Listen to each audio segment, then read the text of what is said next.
Okay, today is May 9th, I believe, Tuesday, May 9th. This video is about a Braeburn apple that I recently purchased from Bay Laurel Nurseries in California. This came as a stick, a very simple, not a whip, because it was a little bit thicker than a whip, but it was just a stick. It didn't have any branching or anything like that. And it was planted in the ground about 3 months ago. As you can see, the apple's taken off really, really well. The soil here is a little bit clayish, so it's not ideal conditions. Although I've heard that apples do well in clays. But in any event, this is a tree that came from Dave Wilson Nursery. You can see, if I zoom in here, this is the information that was delivered with it. Tells you something about the apple. Dave Wilson Nursery. It's from New Zealand. It is a very crisp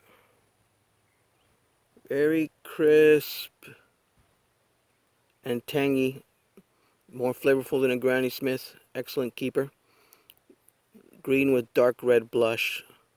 October to November harvest. Self-fruitful USDA zones 5 through 10. We're in zone 9B, so this should be okay here.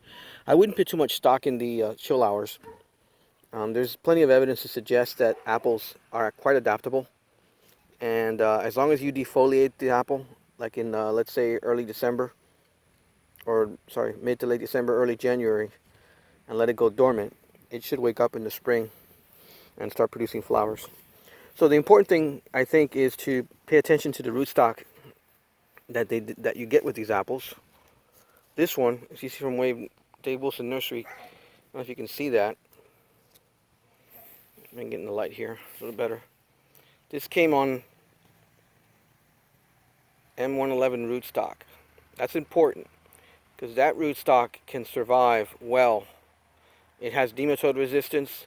It has clay soil resistance. It's an all-around good rootstock for apples. As you can see, it says it tolerates wet, dry, or poor soils. Resists woolly apple aphids, and collar rot. Induces bearing at a young age. Unpruned tree height 80 to 40% of standard, or about 15 to 25 feet tall on M111. But the size is not important. You can actually let me rotate it this way so you can see it better. You can actually prune this tree to keep it to any size you want. So I wouldn't worry about the size that it reports. You can rotate it back. But you can see, there it is. Braeburn apple. I'm really happy with this one. I have a feeling that it's going to do really well. It's grown very quickly. And I'll show you, there's another video out there, Dave Wilson, where they trialed these apples in Southern California, in the San Joaquin Valley, zone 9, just like our zone here. And they've gotten really good results with this particular apple, so this is the reason I chose to buy it. Anyway, signing off.